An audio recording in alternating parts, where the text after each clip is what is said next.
After a year-long wait, we finally get to watch Once and Always. So what are the theories and ideas that I had that I got right and wrong? And of course, as usual, I'll be spoiling the entire special, so if you haven't watched it, go watch it first. So let's start off with the actual story and plot. So from the trailer, we already knew that Rita's main goal was to go back in time and to get rid of the Rangers before Zordon had recruited them. You know, we came up with a whole bunch of ideas and whatnot of like how the scenes here and there worked, and we really didn't understand like where Rita came from, how did she come back, how does this make sense. We did guess that the special did start off in a flashback, but you know, I thought it was more of like, you know, it was going to be like 10 years, you know, earlier, and then Trini's death would have happened long ago, and they would have just, you know, been dealing with other things over the years. No, so it's only been a year from that point, and actually it's a flashback and a flashback because we're actually seeing bits and pieces of the story, you know, a little bit after where it actually started. We get more information later in the thing. Now, of course, the special did have to deal with the lack of JDF, Amy Jo Johnson, and Austin St. John. But they did a good job with getting their voice lines because luckily, you know, JDF had come back for multiple times in Ninja Steel, and Austin St. John did come back for Beast Morphers, so they did have that modern archive. But they did a good job with getting the sounds from past episodes for Trini and Kimberly. So you do hear their voices here and there around throughout the thing. And if you're a hardcore fan, you'll even recognize what voice line they got from each scene. And the sound guys did a really good job compared to what they did in the past where they had to overdub old episodes and it never really worked. So the big thing that everyone was, you know, going crazy about is Trini's death. Now, it did play out like we saw in the trailer. Billy was caught off guard. Rita was going to kill Billy, and Trini stepped in and took the shot, and she got basically vaporized. Now, Simon Bennett actually had come on Twitter not too long ago and explained that the entire death sequence of Trini was actually more visceral. We would have actually had seen them, you know, Trini's dead body in the beach and everything, and out of respect, they simply had Trini vaporized. I think it was a good call. However, I think it would have been better if they had split the difference between the two choices.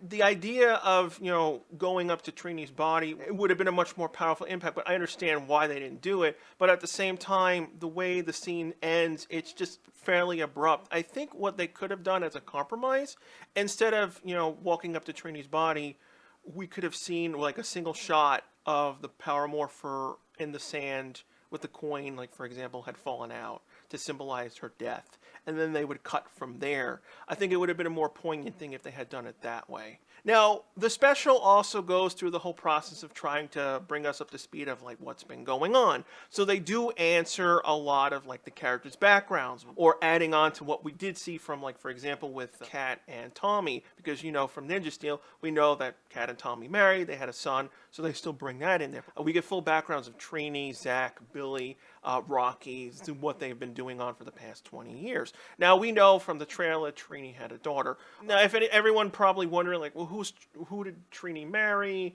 Who was the father of Minh? We don't know. We know Trini had a home, she had a daughter. Maybe something just didn't work out in the past, and that was that. From the special, we do know that Zach was a congressman after, like, you know, the whole peace conference thing, I guess. You know, either maybe all three of them, and, you know, they became, you know, these politicians, which would make sense. After Trini's death, Zach decided to take care of Minh.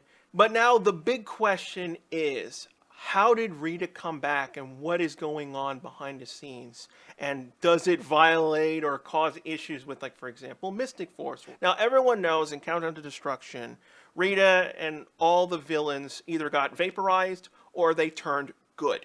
And we know, thanks to Mystic Force, that Rita, over the years, became a very powerful sorceress in Mystic Force. How does evil Rita come back? And I thought it was a very clever idea what the writers came up with. It all starts with Billy trying to bring back Zordon. I don't blame him. You know, Zordon's been a very important person to the MMPR team, to us as the audience as well. And Billy thought maybe, just maybe, when the Z-Wave, you know, vaporized everyone and Zordon disappeared and died, he could bring him back because, you know, maybe he was just energy and they need to reconstitute him and put him back together. Unfortunately, doing this process actually brought evil Rita back.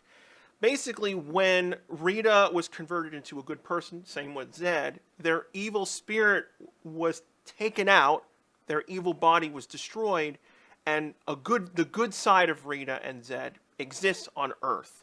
The evil one was thrown into the cosmos, and when Billy was trying to bring Zordon back potentially, he inadvertently brought back Rita. And at the same time, we also lost Alpha 8. Rita's spirit actually infected Alpha like a virus and turned her into Robo Rita. It doesn't violate any of the past things. We don't lose, the good Earth Rita, which in turn turns into the good Mystic Force Rita. But it allows an explanation of where Zed came from as well, because everyone from when we were watching Dino Fury, like, how did Zed come back?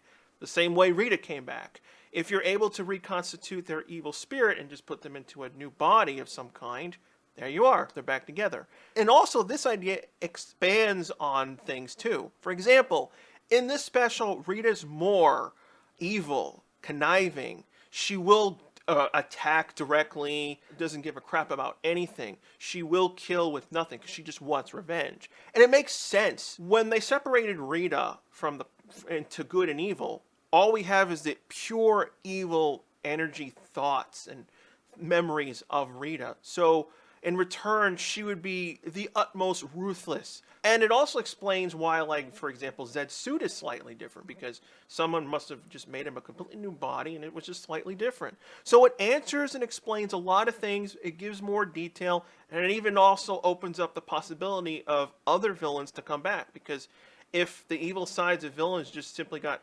vaporized but thrown into the cosmos, Ecliptor can come back, Elgar, annoying as it would be, Divatox, anyone can come back from this. So about a new command center, it has some pros and cons. Basically, from the trailer, we guessed pretty much that Billy was the one who built it. But the thing that we didn't know about from the trailer is that the command center is actually Cranston's technology itself. It's actually the company that Billy runs. It's a cool idea. It's a cool concept. And it was probably mainly put in because they had to do a scene specifically in Iran that they needed. But it's kind of a bad idea. The command center is not the all and to be all protective place on the planet. We know from Turbo that it can be found and it can be destroyed.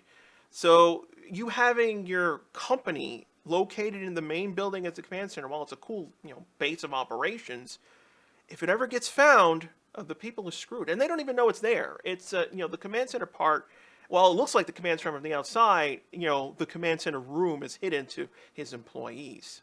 So what's been going on with Billy? Because, the last time we saw Billy, he went to Aquitar. We do know he's still involved with Sestra, and he still goes to Aquitar. But we also know that Billy, over the years, was doing more adventures. He was exploring the galaxy, because we know that he's gone to TerraVenture, to various other places, and he has come back to Earth. So it's possible, like I said, my theories in my previous video about how the Power Morphers came back and work, that maybe he, over the years, he's gone to different planets, Eltar, other places that we've never seen, and he might have, picked up a lot of, knack of technology that Earth never have, and he would have been able to be like, oh, this is cool that I didn't know this, and he was able to reform the Power Coins and made the new Power Morphers. So what about the time travel plot? Now, the main goal of Rita was to travel back in time in order to, basically tell her past self all of what happened in the future so that they can change history.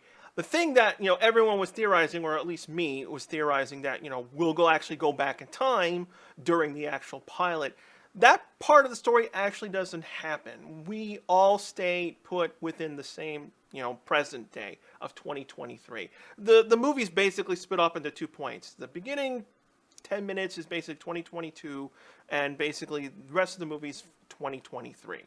So the reason why Minotaur and Snizzer were brought back because of their main abilities of, either capturing Rangers, stunning them, and for locating the Rangers. Rita basically took a book out of the Psycho Rangers story. It was basically, she has the ability to track any Ranger that is morphed. That is how she gets all the Power Rangers throughout the past seasons. The machine is used to suck up all the energy from the powers. And it's a really perfect story because it actually uses the actual background of Rita, because in most seasons, the evil bad guys don't really know anything about the Morphin grid or anything. They're never involved with it. They can, destroy morphers and sever connections to the Rangers, but they normally do not interact with the Morphin grid, with a few exceptions like Vengex, for example. But in this case, it makes perfect sense that Snizzard and Minotaur were able to locate Rangers while they were morphed and capture them fairly easily because Rita created the Green Ranger, so she would have to have the knowledge of interacting with the Morphin grid in order to create a green power coin. So using her expertise gives us the justification of how she's able to locate past Rangers and capture them with no problem. So what goes on with Minh? So obviously, the Rangers had to tell Minh, Trini's daughter, the truth. Now, even Zach did object to this because he originally wanted to tell Minh nothing because it does make sense. Because Zach, when Jason is not here, he's basically second in command. So he, above all, is trying to be like, look, Zordon explicitly told us do not tell anyone, all this. Being a Ranger, everything. But then Billy was like, no, we can't hide this from Minh. It's not fair. Her mother died because Rita killed her. It was a big buildup of a problem of Minh's journey. Now, how does Minh become the Yellow Ranger eventually in the story? She basically follows the same journey as Prince Philip did. Now, remember when Prince Philip was like, he turned his leaf, because remember, he was a jerk in the beginning of Dino Charge, and, he didn't really like anyone because he was, the stuck-up rich guy. But then, over time, Coda and the other Rangers, turned him nice. He understood that. But remember, he wanted to become a Ranger himself, and the Dino Chargers didn't let him. They didn't want him to become Ranger because he was doing it for selfish reasons. He wanted to do it because of either fame or people to like him because, he was a jerk. So, if I become a Power Ranger, people will like me because I'm saving the day. So he was doing it for all the wrong reasons. Personal gain, like Zordon told the Rangers not to do.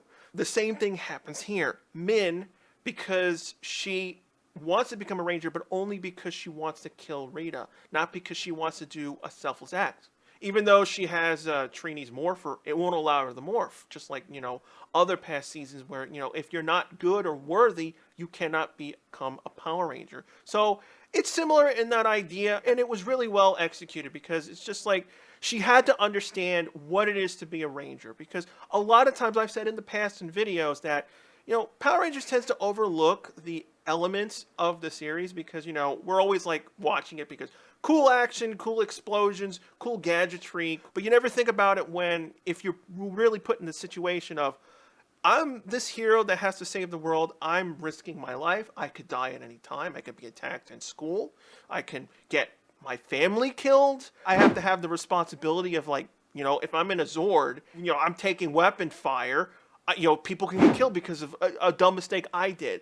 All those elements are just never really, acknowledged in the series. The special actually did that. They went one step further to be like, no, this is not fun and games. Becoming a Ranger is serious.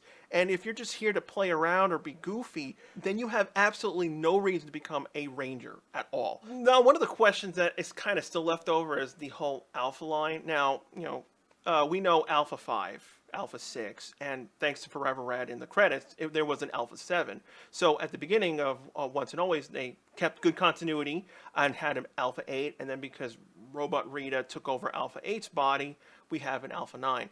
I don't really know how the whole, how they consider Robot dead or alive. Do they transfer the memories of Alpha 5 into newer models, or are they retired and they considered dead? It's like they don't really explain how the Alpha line works, but at least the writers were very consistent with how it went along. I think one of the aspects of the special that people will really enjoy is that they do a very good job of bringing back old elements. So there's a lot of stuff that you can pick out as a huge fan that you'll notice from old locations like the juice bar coming back to small little references like Harvey. Remember the host in that the Lights Camera Action, if I'm remembering the episode name right, from MMPR season 2. The host from that episode where the Rangers were being interviewed, he was actually killed in 2022, possibly when Rita came back. He was probably one of the casualties. I think they did a really good job of recreating the old, morph, because a lot of times when they bring back old Rangers, they always have that, they want to update the effects versus let's just redo the old effects as, as faithful as possible. And that's what people really want. We want to see the MMPR Rangers. We want to see those old effects. Just do a modern take on it. And they did a pretty good job on that. And in some cases, they went a little too close to being in tradition. Like, for example, every time they do an MMPR morph, there was always one mistake. Like in season 1, they forgot the black stickers on the morphers. I remember Rocky forgot and opened up his morpher during one of them. And now in Once and Always, they forgot to have the lights to work in the morpher. So they keep up a tradition of having a mistake. How do the characters feel throughout the special? Like I said in a previous video, it's very hard to have people be consistent or feel right when it's been so many decades from when they were. They were from the 90s. And they capture them pretty well. I think everyone feels like their characters. No one feels like they were off or anything. Everyone was used as best as they can be. It's a large cast, and we're bringing back the other Rangers as well. And we're not just focusing solely on the old team. And we're introducing us to like a new character on top of that. And of course, they do respect a lot of the continuity from the old series, as well as bringing up key elements that fans would be like, well, how come Cat and Rocky use their power coins at the same time? Running 2 powers at the same time is dangerous, but again, 20 years have passed. Billy has considered and dealt with and tried to figure out things over the years to deal with those limitations they had in the previous seasons. One thing I was kind of disappointed at, though, we got nearly everyone back, and besides, the main 3, Aisha and Adam, they were in the special, and I did like their scenes that they were in. It just kind of sucked.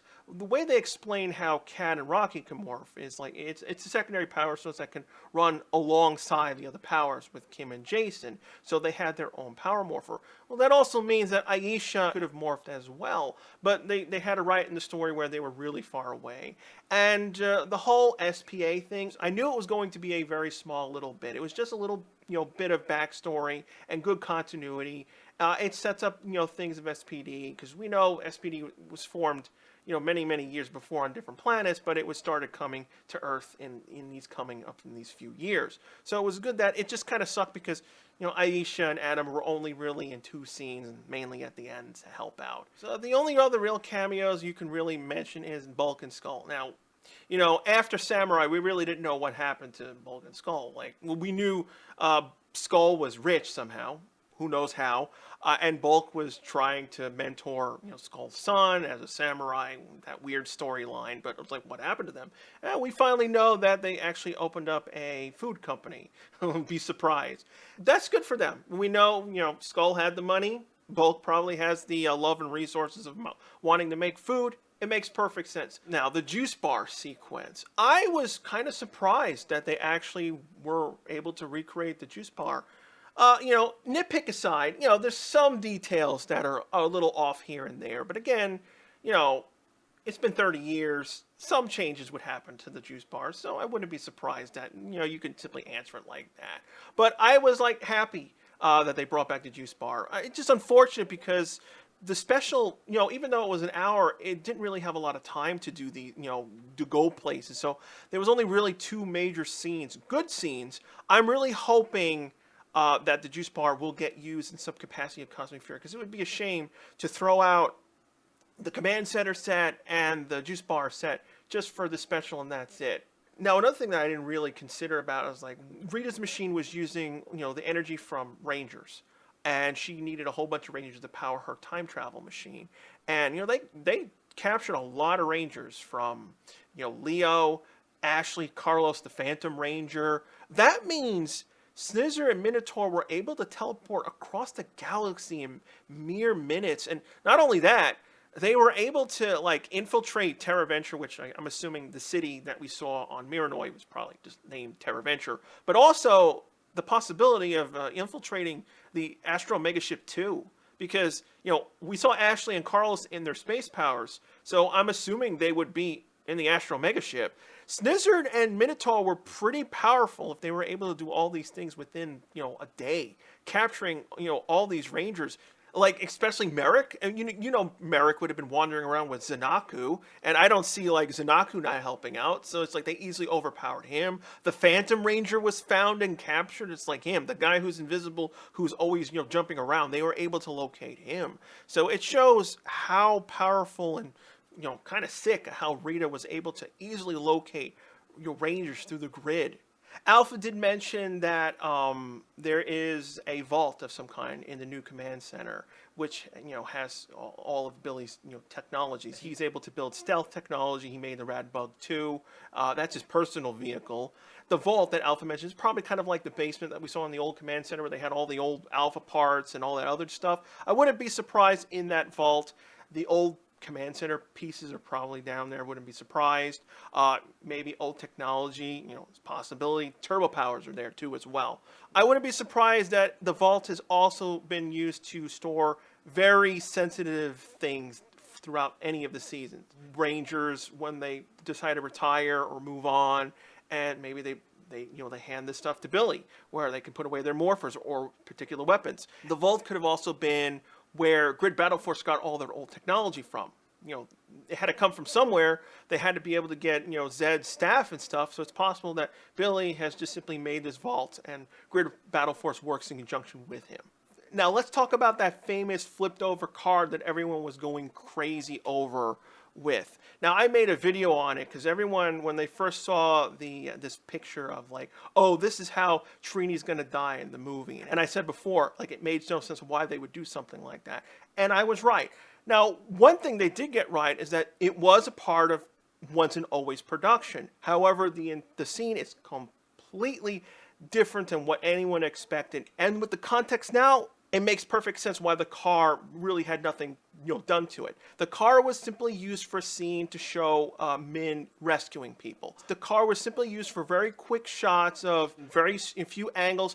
So that's the reason why the car was never broken or damaged. Now, really, the only last thing to talk about is the Megazord fight at the end. Obviously Rita's getting to the point where, she's really close to, getting the powers drained from the Rangers and opening up her portal to, go back to 1993. So all the Rangers teleport to the Moon Palace, and we finally have our Megazord fight. Now, I'm not disrespecting the visual effects team. They did a good work. This is not really an argument of CGI versus practical effects. The main issue a lot of people, including myself, have with it is that they are using the design from the Zap Megazord. Now, Simon Bennett actually came on Twitter and explained, what was going on with that. They didn't have the budget to actually film an actual live-action Megazord fight. They didn't have the stage space to actually build the lunar surface or anything like that, or get the suits in order to pay for it. The reason why they used the Zap Megazord's design was because the effects team asked Hasbro, can you give us blueprints to the Megazord? And Hasbro basically, they just simply gave them the current blueprints of the Megazord, the toy versions of them, and that's what they modeled it after. So that's the reason why they are modeled very closely to the Zap Megazord toy versus actually being modeled off the original studio model / suit of the T-Rex. I respect the effects team because they did a lot of recreating, but I wish they had modeled it after the original designs. Because actually, using the Zap designs caused actually mistakes during the transformation sequences because the designs are different from the original versions. A clear example of this is when the T-Rex, Saber-Tooth Tiger, and Triceratops are connecting to each other in the transformation sequence.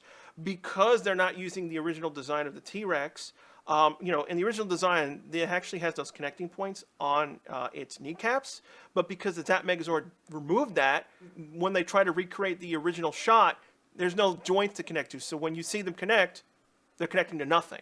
Another aspect of why the Zap Megazord didn't look as great was because they made it too metallic, too reflective.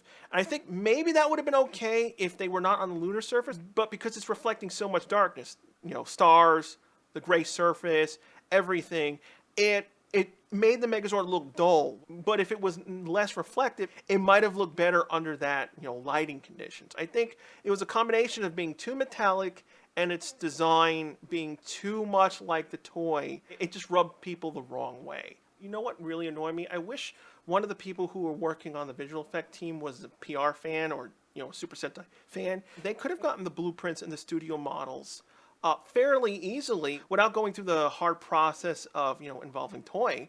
If anyone actually had the Ranger Complete Works book that was made in 1992, it had photographs of the studio models and suit, and it would have been perfect to use as reference to model the Zords. They could have gotten the Zords to look exactly like they did in 1993. Now, to be fair, even Super Sentai didn't do the Tyrannosaurus good in CG either. When they did the Kyoryuger, Abaranger, Ranger team-up special movie, when they showed the Tyrannosaurus, both T-Rexes from Abaranger and Ranger, the CG model of the Tyrannosaurus didn't look like its actual suit counterpart. So, they're guilty also, well, of not getting it perfectly either. Now, I do want to try to explain what happened with, they did so much great detail of recreating the Megazord sequence and getting all the angles, all the shots, all those things that people really enjoyed from that.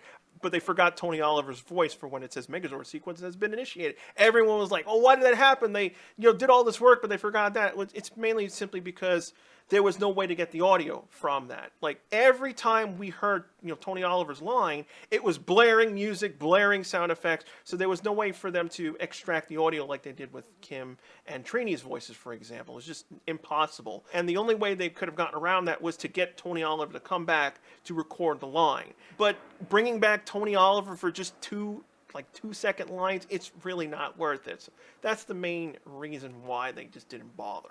However, I do have one nitpick with the CG. While they did recreate all the shots pretty good, they forgot one detail. When the pterodactyl's coming down to dock in that shot, they forgot the detail of the tread marks behind the Megazord. Now, since we have an original US Megazord fight, that also means we have a new US Megazord cockpit, which hasn't been done since that stupid dream sequence with Bulk and Skull. Now, the new US Megazord cockpit was really well done. They did add new things to it. There's now interactive screens, it has, animations and stuff, and they added more detail to the back walls and sides. They added a lot more light. So it's much more brighter than compared to when they were filming it in Ranger's day. Now, another cool concept introduced was that the seats can be interchanged. So anyone can actually operate any of the consoles. So if you need to take control of the Megazord, and there's only one person there, they'll take the front, and so on and so forth. So that was a cool addition.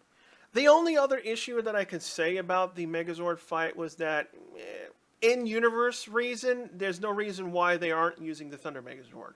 Okay, Billy, restored their powers, possibly even rebuilt the Zords from scratch. But, it doesn't really make any sense why they're using the original Megazord versus the Thunder Megazord, because objectively the Thunder Megazord is more powerful.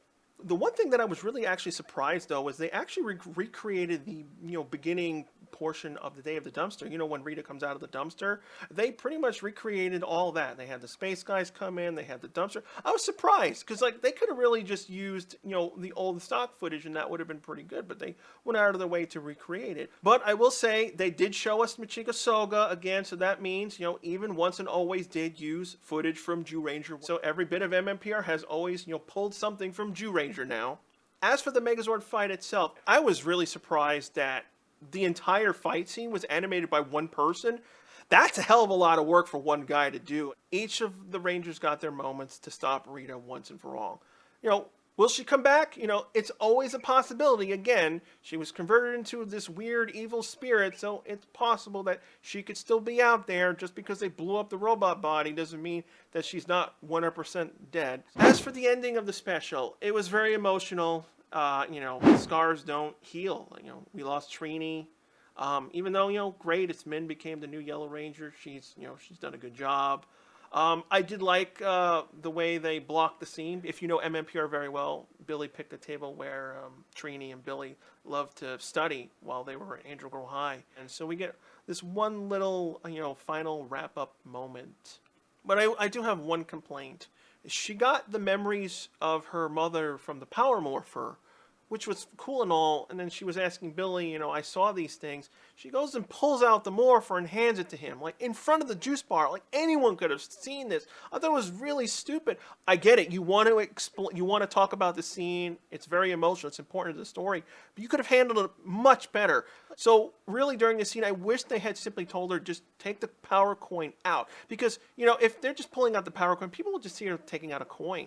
People won't really think of anything to it. But she's pulling out the power morpher. That's very recognizable. And, if anyone saw that, they'll be like, what? So that was the only really thing that killed the scene for me. Other than that, the ending was very, it was great. They wrapped up a lot of things that were just left unanswered. And overall, I really enjoyed the special. Is it perfect? No. There's a couple of things that bring it down. The CG Megazord fight, but also the main thing that really killed it was the time. An hour was really not enough for this special. I just wish it had more time. Like, for example, because Aisha and Adam just were not used in the special at all, except for a couple of scenes. I think there needed to be a couple of more, resting moments. We had this really great scene with Minh and Zach talking to each other, but we also needed, for example, a scene with Alpha and Billy, or at least Alpha with the entire team, because Alpha has been missing for many years. Whether it doesn't matter if it's Alpha 5, 6, 7, 8, or 9. It's just that Alpha was back and he really didn't get much to do. So I think maybe if they had gotten 30 minutes, if it was a 90-minute movie, an hour and a half, I think it would have worked out better. You could have fleshed out, additional Rocky scenes. We got some cool fight scenes with the cast unmorphed. I think I severely miss when actors can actually do their stunts and pull off really cool kick flips, split kicks, all that stuff. So it was really cool to see that again. But during the putty fight scene, Zach was heavily focused on. And don't get me wrong, he hasn't been here for many, many decades, so I get why they focused on him. But at the same time, Rocky was severely underutilized in the special because he had his lines here and there, but most of his fighting, didn't really get to see it. Obviously, the main focus was on Billy because he was the kind of the trigger, the catalyst of this entire event, so it focused around him. But it's like Rocky, even after all these years, he still didn't get a lot of screen time. I really hope that this special does really well, good enough to warrant future specials. And I don't mean specials just for MMPR cast members. I would love specials from all seasons.